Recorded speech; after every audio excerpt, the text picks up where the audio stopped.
Assalamualaikum warahmatullahi wabarakatuh. Pemirsa, sejumlah informasi penting seputar Kabupaten Kota Waringin Timur akan kami hadirkan untuk Anda. Kali ini bersama saya Blita Ria Indri, berikut informasi selengkapnya.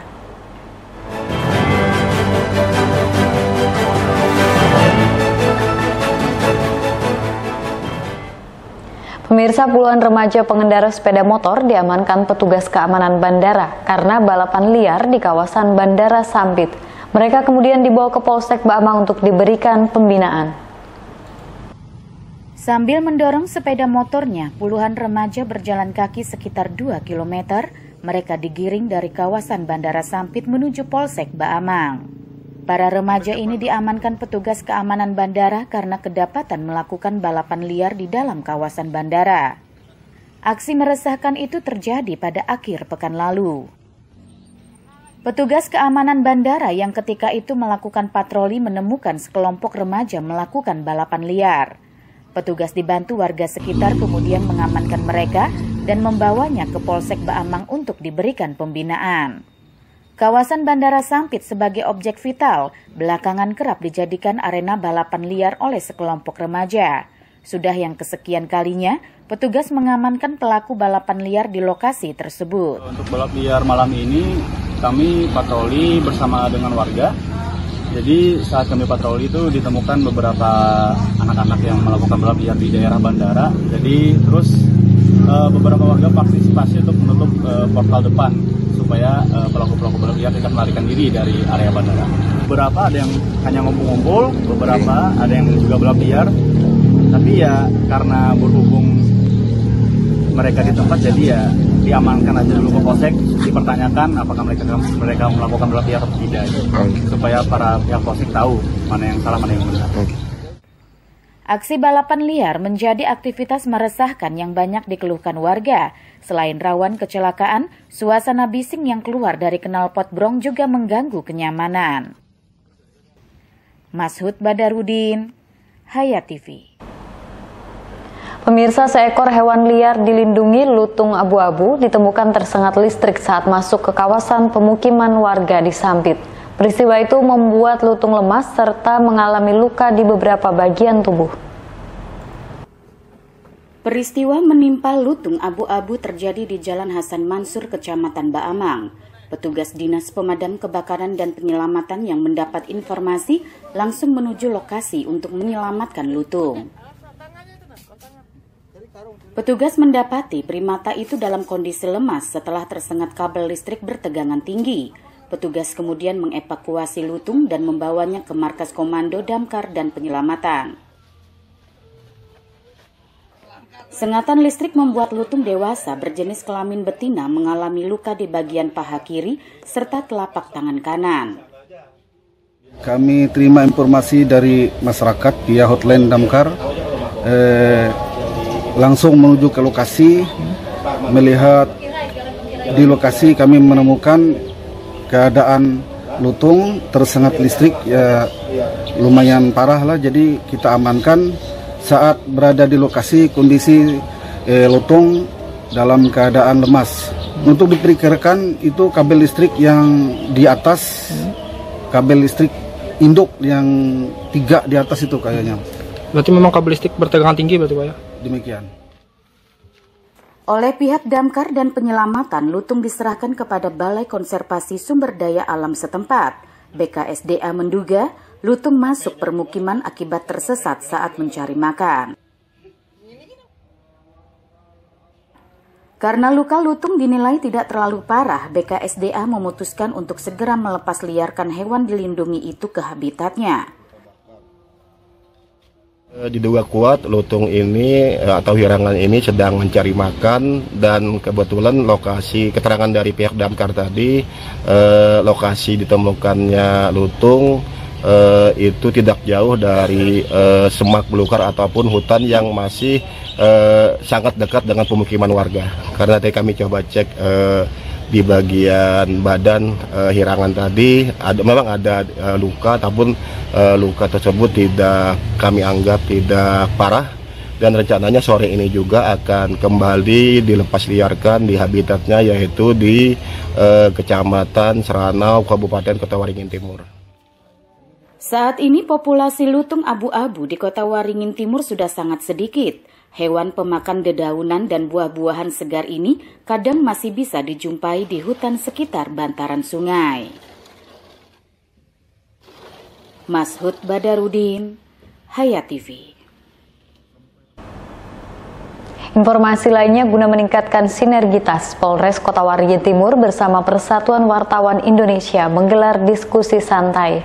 Sebagai mitra kerja, Polres dan PWI berkomitmen menjaga Kamtibmas yang kondusif menjelang pemilihan kepala daerah. Diskusi santai Polres Kota Waringin Timur bersama sejumlah wartawan yang tergabung dalam PWI digelar di salah satu kedai kopi di Sampit. Kegiatan ini juga untuk mempererat silaturahmi dan keakraban. Kegiatan yang dipimpin Kapolres Kota Waringin Timur AKBP Reski Maulana Julkarnain turut dihadiri sejumlah pejabat utama Polres Kota Waringin Timur, termasuk Ketua PWI Kota Waringin Timur bersama sejumlah pengurus. AKBP Reski menyebut sinergitas dan kolaborasi polisi dan wartawan sebagai mitra kerja perlu terus ditingkatkan dalam bersama-sama menciptakan Kamtibmas yang kondusif, terutama menjelang pilkada serentak. Wartawan melalui produk jurnalistiknya dinilai berperan penting dalam menyaring informasi yang dapat memecah belah persatuan. Ini hal-hal yang buat Polres Kotim untuk bagaimana menemukan dan menganalisa apa yang menjadi kemauan dari rekan-rekan insan pers, dan ini kita sudah mendeklarasikan terkait sepakat bersinergi kemudian berkolaborasi dalam menciptakan keamanan, ketertiban masyarakat yang aman dan damai menjelang pilkada serentak di 2024. Polri khususnya mempunyai mitra yang strategis, yaitu rekan-rekan insan pers untuk nanti membantu memberitakan hal-hal yang membuat situasi ini menjadi aman dan damai, terlepas dari hoax ya, dan di era post-truth sekarang ini terlebih juga untuk memfilter berita-berita yang memecah belah persatuan. Ketua PWI Kota Waringin Timur Siti Faujiah mengatakan pihaknya siap berkolaborasi bersama aparat kepolisian dalam mewujudkan Kamtibmas yang kondusif. Kita sangat berterima kasih sekali atas pertemuan malam ini. Semoga dengan pertemuan ini bisa mensinergikan antara media dan kepolisian khususnya dalam rangka menjelang pelaksanaan pilkada serentak di 2024. Sesuai yang disampaikan Pak Kapolres, kita dari PWI juga siap mendukung pihak kepolisian dalam menjaga situasi aman damai Kamtibmas di Kota Waringin Timur ini, terutama di bidang pemberitaan. Yang pasti kita tidak hanya membantu filterisasi berita-berita hoax segala macam, tapi kita juga, saya harapkan teman-teman dari semua media yang ada di Kotim juga membantu mengedukasi masyarakat bagaimana berita yang benar, kemudian selalu saring sebelum sharing. Mungkin diskusi santai untuk menyerap aspirasi dan mencari solusi ini akan kembali dilaksanakan Polres Kota Waringin Timur dengan sejumlah organisasi maupun komunitas lain. Mashud Badarudin, Hayat TV.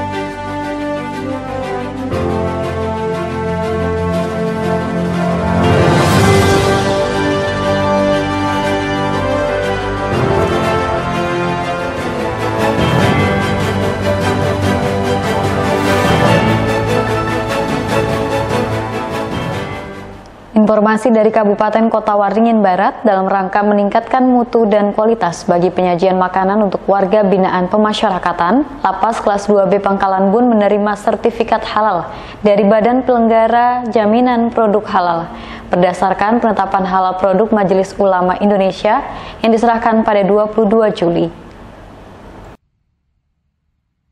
Lapas kelas 2B Pangkalan Bun pada hari ini 22 Juli 2024 mendapatkan sertifikat halal yang dikeluarkan oleh penyelenggara penjamin produk halal Republik Indonesia terhadap pengelolaan dan pengolahan produk makanan atau dapur yang ada di lapas. Menurut Kepala Lapas Pangkalan Bun Doni Handriansyah menyebut bahwa dengan diterbitkannya sertifikat halal untuk dapur lapas kelas 2B Pangkalan Bun, membuktikan bahwa apa yang selama ini diberikan kepada warga binaan atau napi merupakan makanan yang benar-benar layak serta memenuhi standar baik dari sisi kesehatan serta kelayakan bahan yang diolah. Sebelum diterbitkannya sertifikat halal, dapur lapas Pangkalan Bun juga telah melalui beberapa tahapan penilaian dari berbagai indikator terkait dengan pelayanan serta SOP dalam menyajikan makanan yang disajikan bagi warga binaan atau napi. Selain sertifikat halal, belum lama ini pihaknya juga menerima sertifikat layak higienis dari Dinas Kesehatan Kabupaten Kota Waringin Barat. Berbagai upaya sehingga memperoleh sertifikat layak higienis dan halal tersebut menjadi bagian dari upaya untuk terus meningkatkan pelayanan prima bagi masyarakat dan warga binaan lapas kelas 2B Pangkalan Bun. Alhamdulillah hari ini kita menerima sertifikat halal yang dikeluarkan oleh Badan Penyelenggara Jaminan Produk Halal yang berkedudukan di Jakarta. Tentunya penilaian ini telah melalui berbagai indikator penilaian terkait dengan pelayanan dan SOP dalam menyajikan makanan itu sendiri. Ya, sebelumnya kita diawali dengan pencapaian sertifikat layak higienis. Jadi dapur kami dalam penyajian makanan untuk warga binaan sebelumnya sudah mendapatkan sertifikat layak higienis yang dikeluarkan oleh Dinas Kesehatan Kabupaten Kota Waringin Barat. Dan alhamdulillah per hari ini kita mendapatkan sertifikat halal. Sebelumnya beberapa hari lalu, Kepala Divisi Pemasyarakatan atau Kadifpas Kantor Wilayah Kemenkumham Kalimantan Tengah Tri Saptono melakukan kunjungan ke dapur Lembaga Pemasyarakatan kelas 2B Pangkalan Bun. Kunjungan Monef ini juga meninjau ruangan dapur lapas kelas 2B Pangkalan Bun, sekaligus memberikan arahan terhadap kinerja dapur lapas kelas 2B Pangkalan Bun. Beliau juga melihat langsung bagaimana proses penerimaan bahan, pengolahan, hingga pendistribusian. Tim Liputan, SBTV. Pemirsa, Kabupaten Kota Waringin Barat masuk dalam kategori wilayah resiko tinggi penyebaran kasus polio. Meskipun saat ini di Kabupaten Kota Waringin Barat belum ditemukan kasus polio, akan tetapi surveillance PD3I tetap dilaksanakan secara optimal untuk melakukan upaya deteksi dini, serta respon cepat dan tepat waktu terhadap penyakit yang berpotensi menjadi kejadian luar biasa. Pemerintah Kabupaten Kota Waringin Barat sangat mendukung pelaksanaan PIN Polio tahun 2024. Lintas sektoral, tokoh masyarakat, dan tokoh agama terkait juga memberikan dukungan demi kesuksesan pelaksanaan PIN ini dan demi memutus rantai penularan penyakit polio. Kepala Dinas Kesehatan Kabupaten Kota Waringin Barat Ahmad Rois mengatakan, Kabupaten Kota Waringin Barat membuka sebanyak 677 pos PIN yang tersebar di Puskesmas, Posyandu, Sekolah TK, PAUD RA, Sekolah Dasar atau MI sederajat, dan pencanangan secara serentak akan dilaksanakan pada tanggal 23 Juli 2024 di Puskesmas Kumai.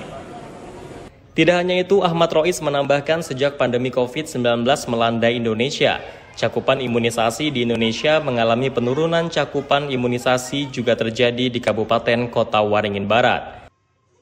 Di tahun 2023, cakupan imunisasi dasar lengkap di Kabupaten Kobar mencapai 83,3%. Hal ini menandakan masih ada anak yang belum melengkapi status imunisasi dasar lengkap yang bisa menjadi celah penularan virus polio. Kabupaten di 27 provinsi di Indonesia yang saat ini dinyatakan atau terkategorikan wilayah sangat berisiko terjadinya kasus polio harus atau wajib menyelenggarakan pekan imunisasi nasional polio secara serentak. Tujuannya adalah untuk menghalau, untuk menghindarkan, untuk mencegah anak-anak kita ya, di Kota Waringin Barat beserta di seluruh anak-anak seluruh Indonesia terbebas dari polio. PIN ini dua kali gitu ya untuk putaran pertamanya 23 Juli, kemudian nanti putaran keduanya nanti, dan setiap anak harus mengikuti 2 kali itu. Sampai dengan saat ini, dengan sasaran kita sebanyak 39.543 anak 0 sampai 7 tahun ya sudah kita hitung, dan nanti penyelenggaranya di Pospin ada 677 Pospin setidaknya yang nanti akan menjadi tempat pemberian imunisasi polio di Kabupaten Kota Waringin Barat. Kemudian yang tidak kalah penting vaksin. Vaksinnya syukur alhamdulillah per hari ini insya Allah vaksin sudah terdistribusi ke semua puskesmas. Di samping itu, sesuai dengan data yang diterima, sebanyak 39.453 anak yang harus mendapatkan 2 kali vaksin polio. Anak-anak usia 0 hingga 7 tahun yang saat pelaksanaan PIN polio berada di Kabupaten Kobar, maka berhak mendapatkan imunisasi polio. Anak-anak yang sudah mendapatkan imunisasi rutin polio tetap harus mendapatkan imunisasi saat PIN polio berlangsung. Tujuan pemberian imunisasi polio tetes adalah untuk melindungi anak dari virus polio, menghentikan penyebaran virus polio dan menanggulangi KLB. Anak-anak juga harus melengkapi imunisasi rutin sesuai dengan jadwal yang telah ditentukan. Muhammad Iksan, SBTV. Demikian pemirsa, informasi tadi menutup perjumpaan kita kali ini. Wakil kerabat kerja yang bertugas, saya Blitaria Indri, menundur diri dari hadapan Anda. Sampai jumpa, wassalamualaikum warahmatullahi wabarakatuh.